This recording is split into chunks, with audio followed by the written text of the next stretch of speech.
Okay, guys, so I'm actually posting a video to you guys on the Impossible Drive show that you did last week. I got asked in the Reddit forum, I guess it was like last July, to look into the EM drive as a possible space pod topic for me to do as kind of a non-time dependent space pod. That sent me down a rabbit trail that was really, really deep. I went to the NASA spaceflight.com forum. They're now on thread 7. It has been viewed millions of times. There are at least 5 do-it-yourselfers who are currently building units in order to try and replicate reported results from Roger Scheuer, who was the original inventor in England, and a professor whose name is Yang in China. They've reported numbers as high as 0.4 of a newton. That's 400 millinewtons per kilowatt. That's a lot of thrust. One of the things that you talked about was the Dawn engine ion drive, and you guys, I got to correct you on this. You said it was like in the order of 90 micronewtons. It's actually 90 millinewtons. It wouldn't be so bad if you were only off by a power of 10, but actually was off. Micro to milli is actually off by a factor of 1,000, so it was 1,000 times what you said it was.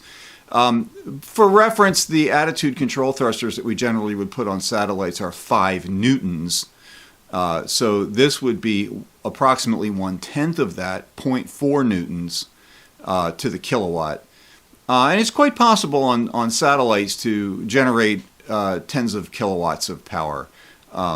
Space station, of course, has a lot more than that, but we actually build power systems that it'll handle as much as 20 kilowatts. So I know that 10 kilowatts is a doable number in space. So on the NASA Spaceflight Forum, one of the things that they also did was they created a wiki. The emdrive.wiki is the website. And on there, you'll find some really good authoritative information on the theories of how this thing works and the reported results, with lots of really good, what they would know as figures of merit. So this is real amount of power put in, very precise measurements of the devices that have been built, the frequencies that they used, what kind of microwave generators, whether they were using magnetrons or whether they were using dedicated microwave amplifiers. So there's a lot of really good stuff out there. I haven't done the space pod yet because, well, quite frankly, in order to really understand what this thing is, I've had to go back to school, basically. I've been watching courses through MIT OpenCourseWare on electromagnetics, physics theory, and first semester quantum mechanics.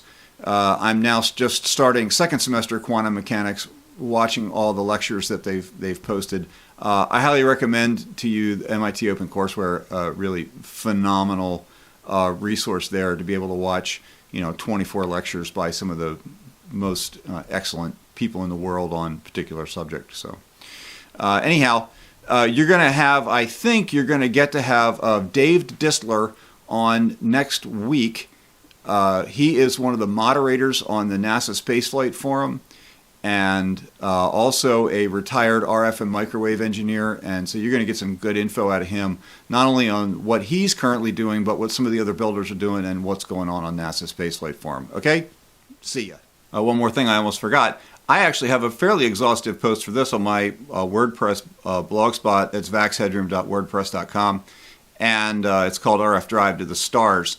So you can see there not only links to a lot of different things, but also that includes some of the visualizations that I've done.